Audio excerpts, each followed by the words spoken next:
You have questions, we have answers. This is Jane Miller. And this is Ken Miller. Welcome to our show, all about real estate with Ken and Jane. Well, recently the rates went down, and the Fed rate went down to 4.25%. And to discuss how the market is going to react to that, we have with us as our guest today, Joe Urciuoli of Crown Mortgage. Joe, big Hi. Welcome to our show. Yeah, thanks for having me. I appreciate it. You know, Joe, I think you must be the most favorable person now in the real estate. All the buyer calling you, right? Want to update pre-approval, right? Yeah. Absolutely. So I was going to make a joke, which I will make. I said the rates are going down just like the New York sports teams. They all went down. All went down the drain. Yeah. Now that baseball season is done, football season is basically done. So that was a tough one last night with the Yankees. Yes, absolutely. So now all we have to focus on are the interest rates, which are going down. So declining is a good thing. Always. So before we talk about that, please tell us about Crown Mortgage. Yeah, absolutely. So we're a correspondent banker, direct lender. We underwrite everything in-house. We have direct processors that report to us along with our underwriters. What we specialize in is 1 through 4 family homes, condos and townhouses. That's our main niche in the industry. The products that we offer are your typical Fannie Mae stuff, which is your conventional products, your first-time home buyer program, which is your FHA loan. We also do a lot of VA loans, USDA. Recently this year, we also rolled in our a niche product for home equity loans. So we do home equity loans, which is great because that's very important now with the people that have those 2.5%, 3% rates that don't want to refinance. We have that product now in-house that we do with the home equity line. So so that's the array of products that Crown offers. And like I said, we do everything in-house, which speeds up the process, and everything is done here in New Jersey. Oh, very good. Fantastic. Yeah. All right. So let's get into the rates now. So back in September, the Fed cut the rate by 25 basis points down to their target lending rate of 4.25%. And so what, if any, effect has the Fed's most recent rate reduction had on the lending rates to the consumers? Yeah, so in September, we all knew that the Feds were going to cut the rate by a quarter. Everything is based on projections in our industry.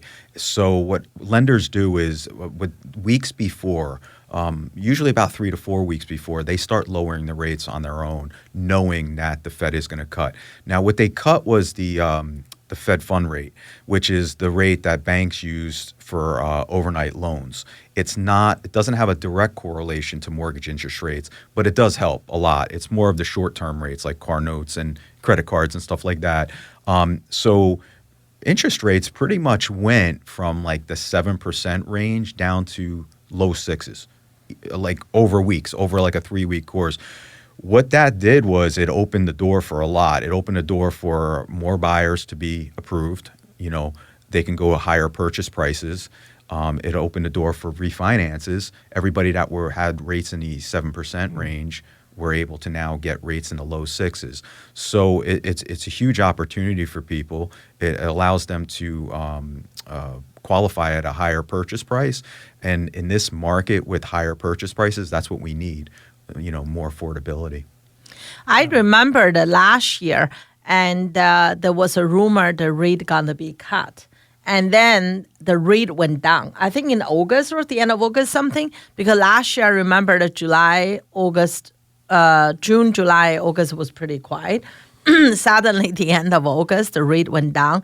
Everybody rushed in. I can see from my phone, right, when people request showing, ding, ding, ding, ding, ding, my phone started to have an action.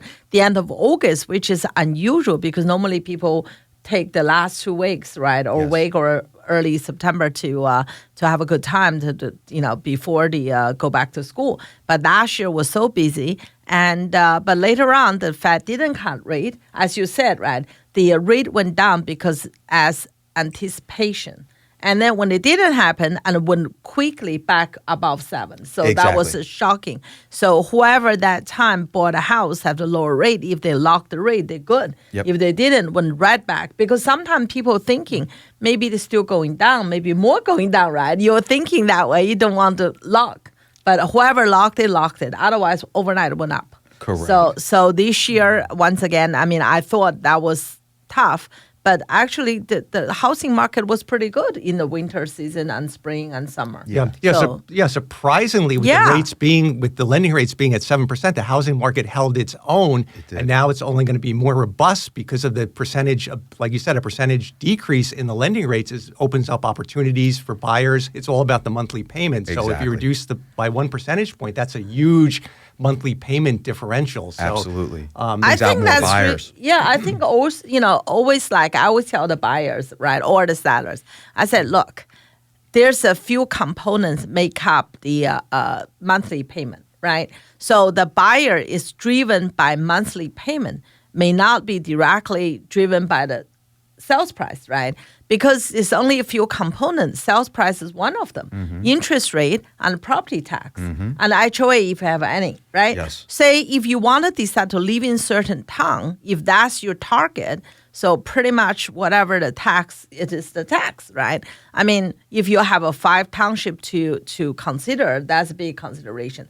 But you locked in 1 or 2 top school district, so you know the tax is up there because 2/3 of the tax went to the school.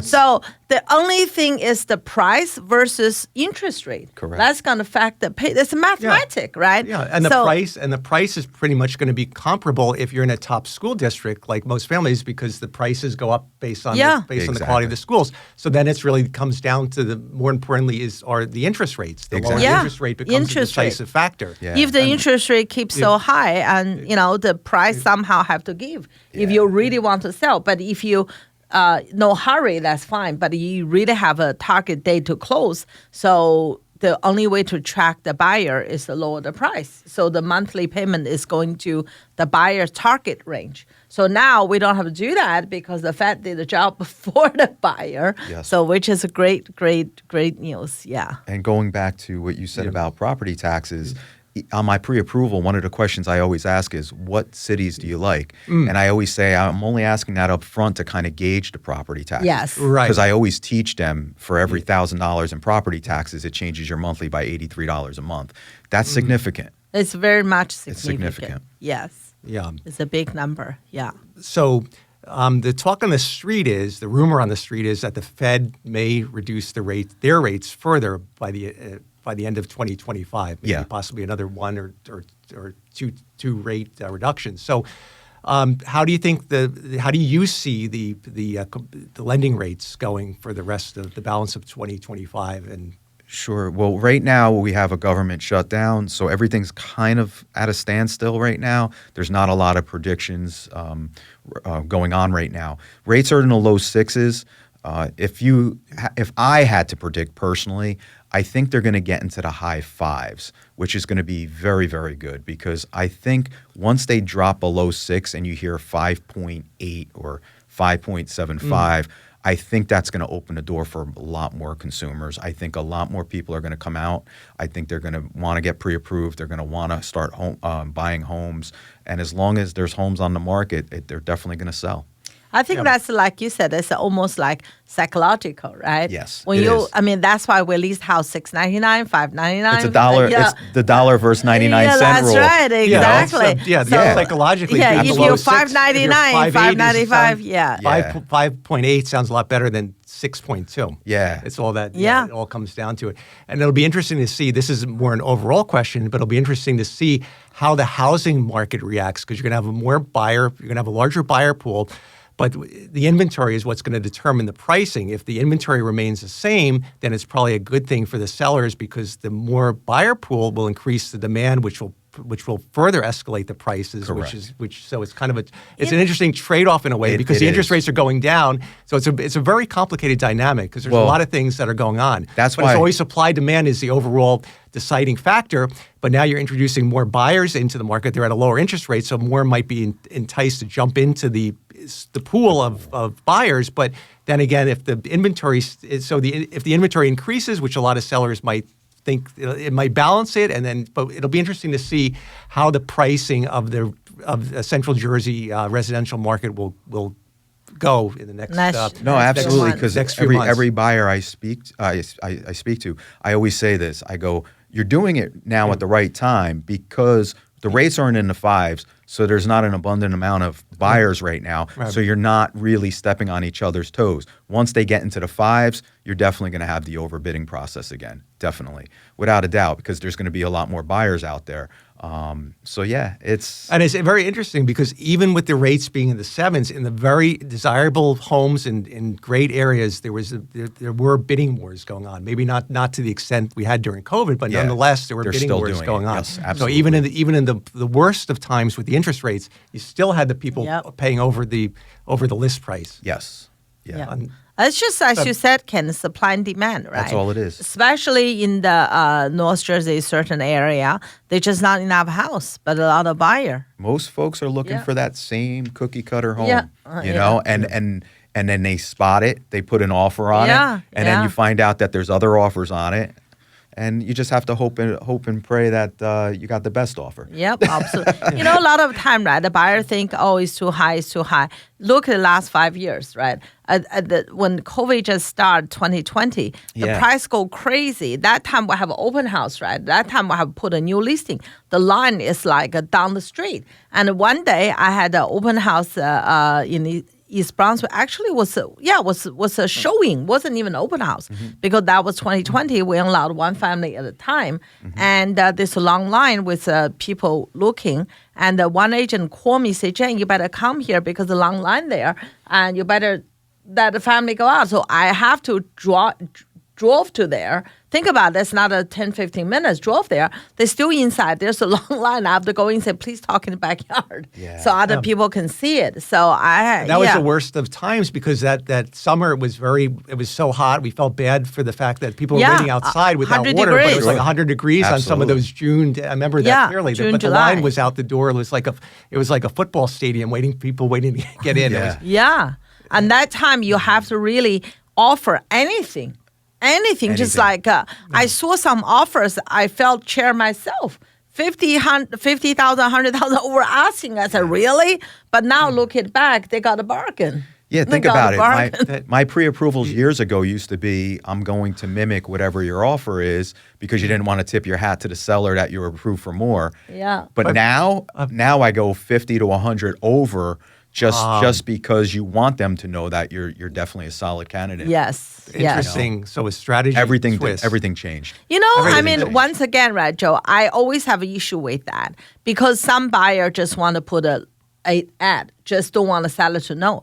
I tell my buyer when I use Ruben's buyer, put maximum you can do. Yeah. Because that's if you make more money or you're financially available, that means you're going to blow it. That means you're going to waste it, right? Correct. So if you qualify for $1 million, you want to buy $750 house, the seller feel more comfortable with that. I think so. Psychologically, I think it's a good strategy change that you do that because, like Jane said, the seller feels this is a really, truly solid buyer. I know that if they're approved for $250,000 more than the purchase price, then that's a good thing. If they worry about the seller would push for more because they can, you just stay the ground, say no. Yeah. You don't, I say no. And then the seller have decided take it or wait more, right?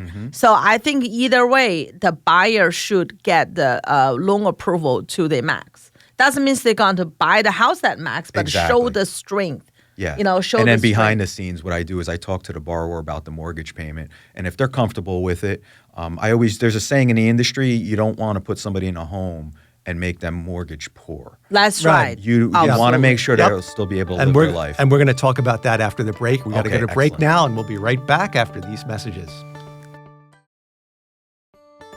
Okay, welcome back to our show. We're joined today with Joe Urciuoli of Crown Mortgage. And Joe, please give your contact info for our listeners. Yeah, so my cell phone number, which is the best point of contact, is 908-307-2374.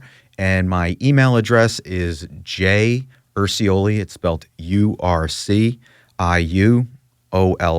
at crownhm.com. Yeah. And I love the fact that you give your cell number. That shows you're hard. Joe is a very hardworking guy. He's 7 days a week. If you text him on a Friday night, I'm not saying do that on a regular basis, but he'll get back to you. I know that we know that from personal experience. You always get back to your clients in a very quick manner. So yeah, accessibility is everything. Exactly. And they're very knowledgeable too. Thank you, Jane. So far, all the clients are very super happy. Thank you. I appreciate that. Yeah. Yeah.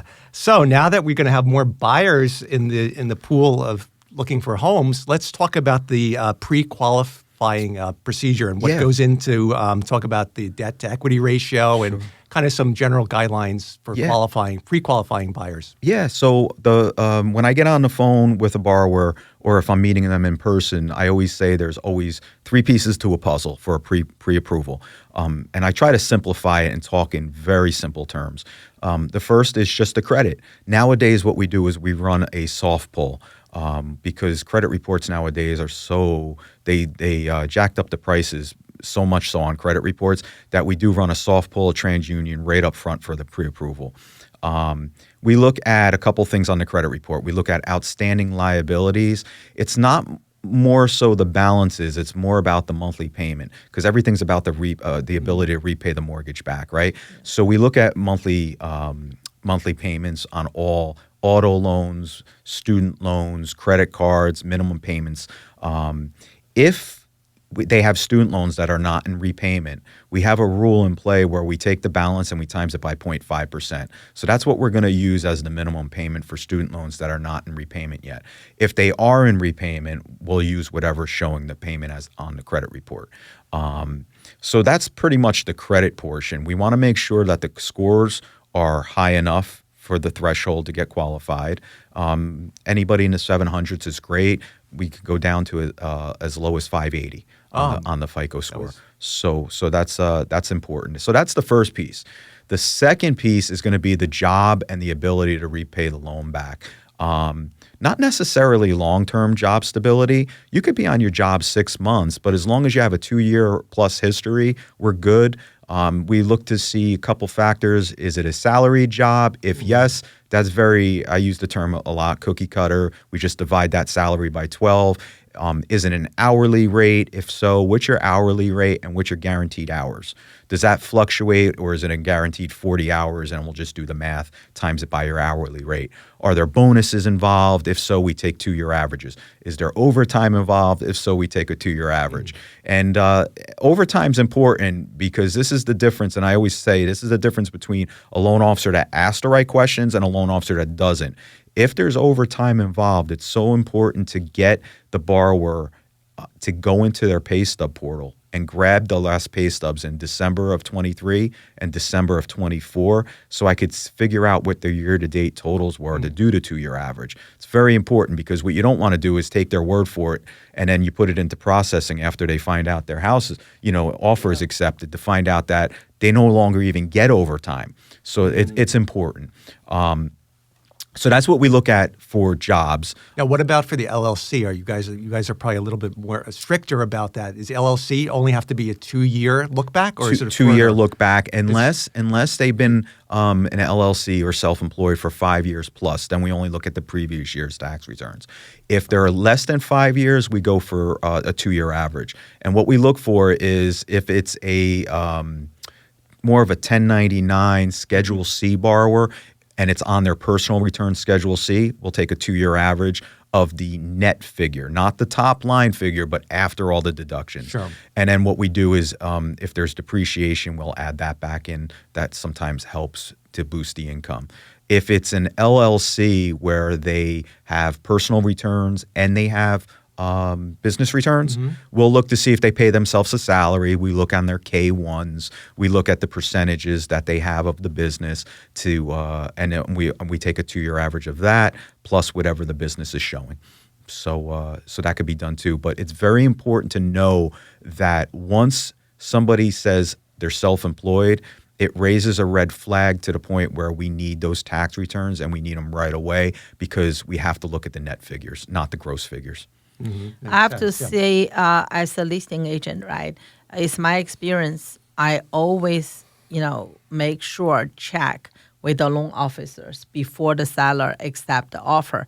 We understand we can't get into personal information for the privacy, but at least we want to make the question I would ask loan officer: did you have all the documents? Sometimes it's so shocking. Certain institutions say no, they didn't. I said, do you have the bank statement to confirm the down payment, the closing costs? Not yet. Or also the credit. There were times in the past, I'm not saying in recent times, but there were times in the past where the buyer had a pre-approval letter, but then it went through the underwriting, and then it found it was denied ultimately because the credit score didn't meet the minimum criteria. And that would be shocking to me to think that would happen. It should be a no-brainer up front. That should be like you're talking about the components, credit score, job history, and then the third component, assets. And assets, which we're going to talk about. I think that was a few years ago. You helped because many years ago, one of my clients, they have a family. I found them a house. They have family, can do their loan. And I thought they definitely have good credit from what I know them. Right, I sold their house, the townhouse they buy in single. So I thought everything was good from what I know. And then they have a friend did the pre-approval. I did reach out to the loan officer. He said, yeah, everything's solid. Don't worry about it. And then come to the commitment. We said, what happened?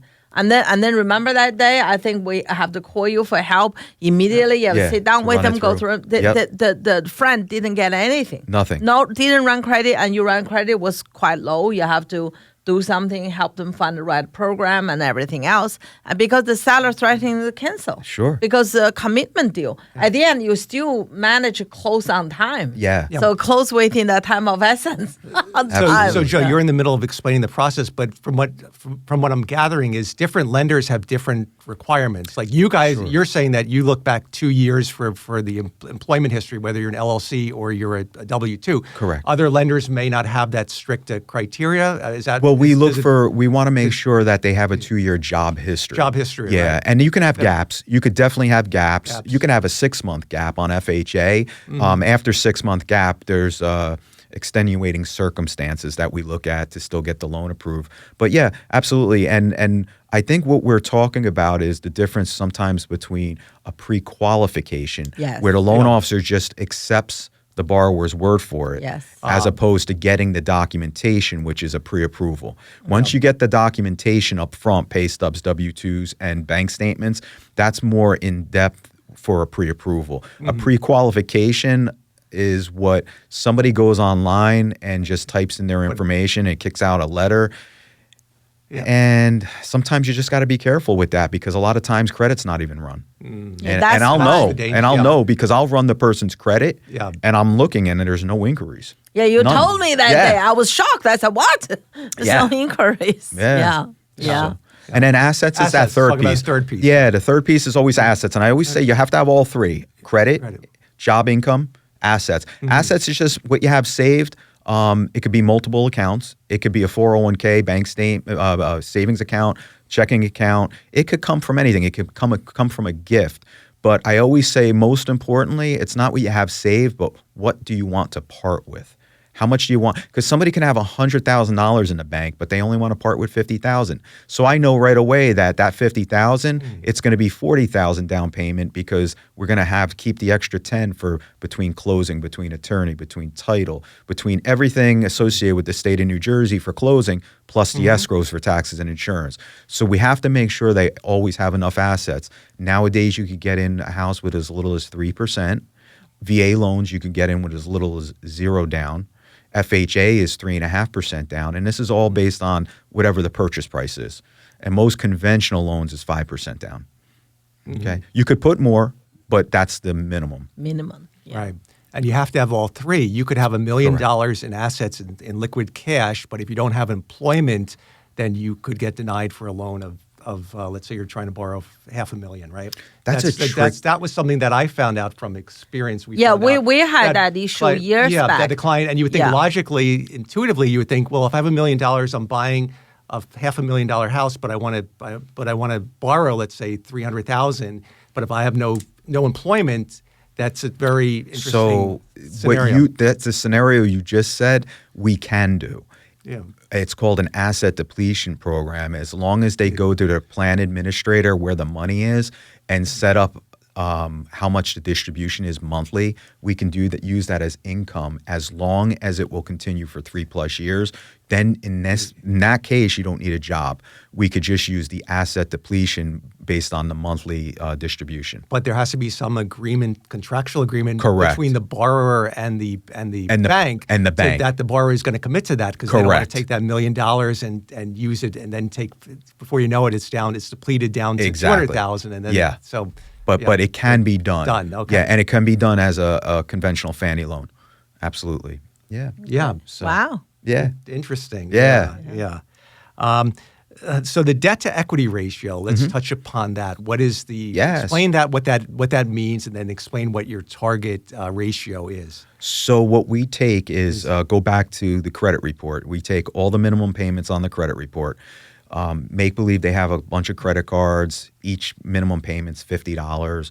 Car note at $300. We take all the payments. We don't look at the balances. We only care about the payments. And then we add to it the proposed mortgage, whatever it is, with their down payment, plus principal and interest, taxes, insurance. Okay. And we divide that. That's called the numerator. That's the top number. And we divide that by the denominator. And the denominator is always going to be whatever their monthly income is. The net monthly income or the gross monthly income? For W-2 borrowers, it's the gross. Okay. For 1099 or self-employed borrowers, it's the net. And we divide that by their income, and that kicks out what we call a debt-to-income ratio. That ratio on FHA mortgages cannot exceed 56.5 in most cases. In all cases, conventionally, it cannot exceed 49.99. Okay, on conventional mortgages. So roughly half. So the lenders are kind of saying, well, we're comfortable if half of your income is allocated towards debt, but that's kind of it, or a little bit more if you're in different lender correct, products. FHA. Yeah, FHA. A little bit more. Okay. Yeah, and now I will throw one little wrinkle in it. It's called a front ratio, because what we're talking about are the back ratios. There's also something called a front ratio, which is just your housing payment. So it's the mortgage divided by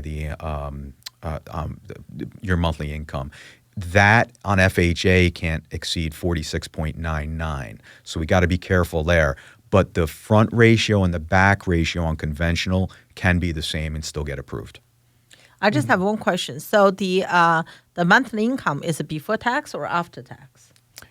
On W-2, it's before. It's before. It's the tax. gross. Gross. Yeah, on gross. LLC, On an LLC and 1099, it's the net income after all the deductions plus depreciation.